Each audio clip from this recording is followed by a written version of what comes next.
জোখতকৈ বেছি টেঙৰ হোৱাটো সাধাৰণতে মূৰ্খৰ চিন। সাধাৰণতে যিসকলে আপোনাৰ সৎ ব্যৱহাৰ জানিও দুখ দিবলৈ সংকোচ নকৰে, সেইসকল কেতিয়াও নিজৰ হ'ব নোৱাৰে।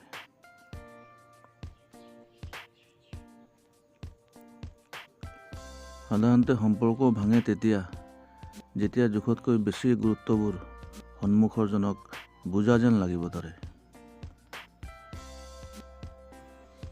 নিজক শ্ৰেষ্ঠ দেখুওৱাৰ চেষ্টা নকৰিব, যেতিয়া শ্ৰেষ্ঠ হ'ব নিজেই সকলোৰে গুৰুত্বৰ হ'ব। সাধাৰণতে লক্ষ্য সিহঁতৰ সফল নহয় যিসকলৰ সপোন ডাঙৰ, সিহঁতৰ সফল যিসকলে নিজৰ জিদত লাগি থাকিব জানে।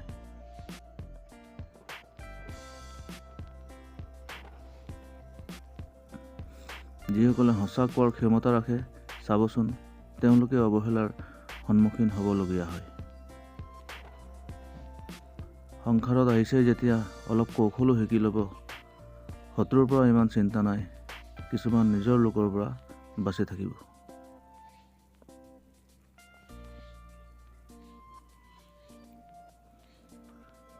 সাধাৰণতে এনেই মানুহক স্বাৰ্থপৰ বুলি নকয়। মানুহ নিজৰ সুখৰ সলনি লোকৰ দুখ চাই আনন্দিত। সুখী থাকিবলৈ সিদ্ধান্তবোৰ পৰিস্থিতি চাই লোৱাটো বৰ জৰুৰী।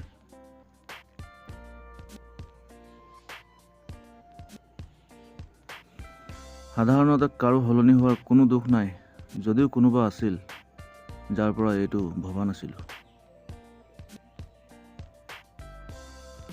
যোনে আপোনাৰ ভেলু বুজি নাপায়, তেওঁক নিজৰ গুৰুত্ব বুজাই নাথাকিব।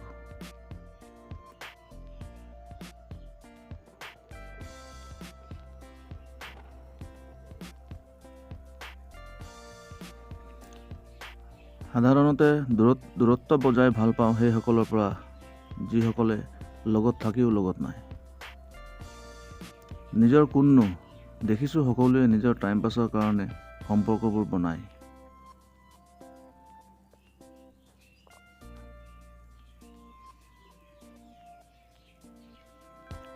বন্ধু সেইজন যাৰ লগত কথা খুলি ক'ব পাৰি, নাই কি চম্ভালি।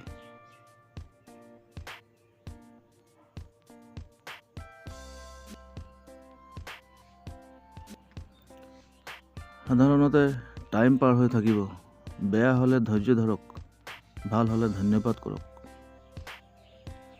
বন্ধু জীৱনত সুখী থাকিব লাগে, কাৰণ আমাতকৈও বেছি দুখৰ দিনবোৰ আন বহুতে পাৰ কৰিছে। নতুনবোৰ লগ পাই পুৰণাৰ ভেলু হ্ৰাস হ'ব ধৰে, এইটোৱে বাস্তৱ।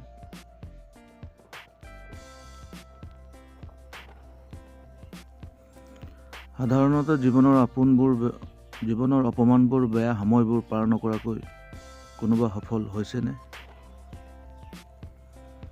সাধাৰণতে মানুহৰ ভিতৰত লুকাই থকা মানসিকতাবোৰ সময়ে উজাৰি দিয়ে, নহয় জানো? ঘমণ্ড আৰু অহংকাৰৰ কাৰণে ব্যক্তিয়ে কেতিয়াবা নিজেই সম্পৰ্কবোৰ নষ্ট কৰে।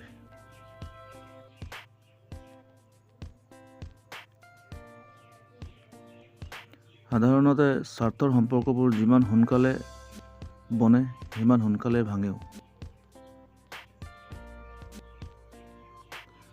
যিবোৰ বস্তু সহজেই পোৱা যায়, মানুহে তাৰ যত্ন নকৰে। সাধাৰণতে চৰণ তাৰ চুব লাগে যাৰ আচৰণ পবিত্ৰ।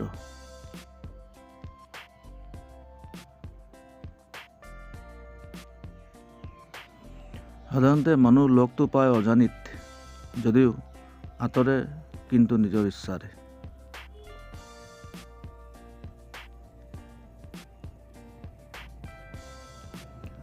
সলনি হোৱাটো নিশ্চিত। এই সংসাৰত সকলো বস্তুৰে কাৰোবাৰ মন সলনি হ'ব আৰু কাৰোবাৰ দিন।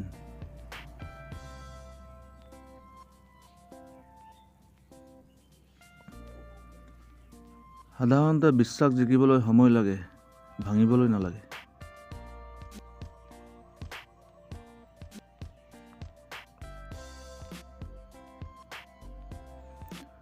লাগে কোনোবা যিমানেই নিজৰ নহওক, সৰ্বপ্ৰথম নিজৰ লাভেই চাব, এয়াই বাস্তৱ।